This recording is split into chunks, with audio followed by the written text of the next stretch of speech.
सल्लल्लाहु अलैहि या रसूल अल्लाह वसल्लम अलैका या हबीब अल्लाह।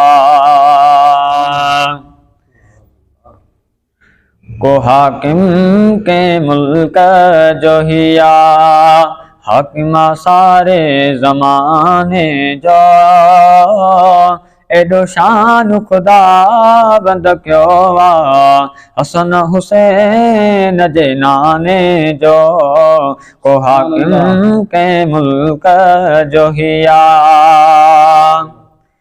के ई हाकिम हट जी वया थी मरी मिट्टीअ में मिटजी वया थी। के ई हाकिम हटजी वया थी मरी मिट्टीअ में मिटजी वया थी। हुकुम हबीब जो साॻियो हले पियो बोल ॿुधी छॾबाने जो एॾो शान खुदा बंद कयो हसन हुसैन जे नाने जो को हाकिम के मुल्क जो हिया खाली न मोटो खैर मिले थो कंहिंखे पाव ऐं शेर मिले थो। खाली न मोटो खैर मिले थो कंहिंखे पाव ऐं शेर मिले थो। सारी दुनिया में खैर तो वंडे जे ऐं सारी दुनिया में खैर तो वंडे जे शहनशाह जे शाही खजाने जो एडो शान खुदा बंद कयो हसन हुसैन जे नाने जो को हाकिम के मुल्क जो हिया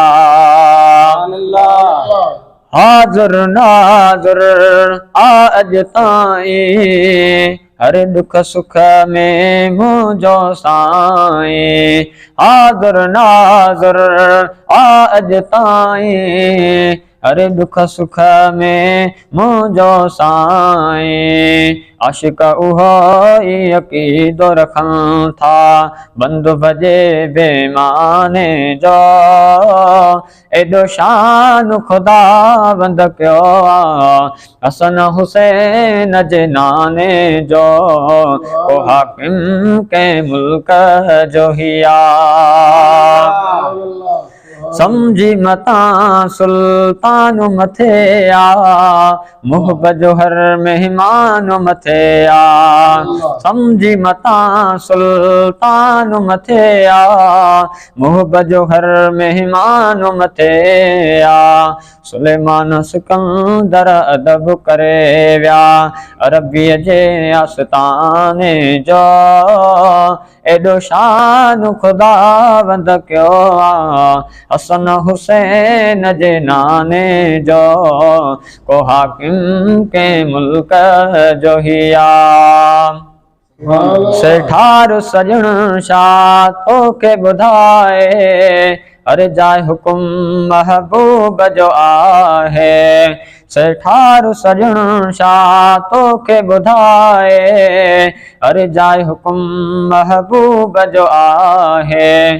छो न पोशान बयान कंदासीं ऐं छो न पोशान बयान कंदासीं शेर पढ़ी शुक्राने जो एडो शान खुदा बंद कयो हसन हुसैन जे नाने जो को हाकिम के मुल्क जो हिया हाकिमा सारे ज़माने जो एडो शान खुदा बंद कयो हसन हुसैन जे नाने जो को हाकिम के मुल्क जो हिया।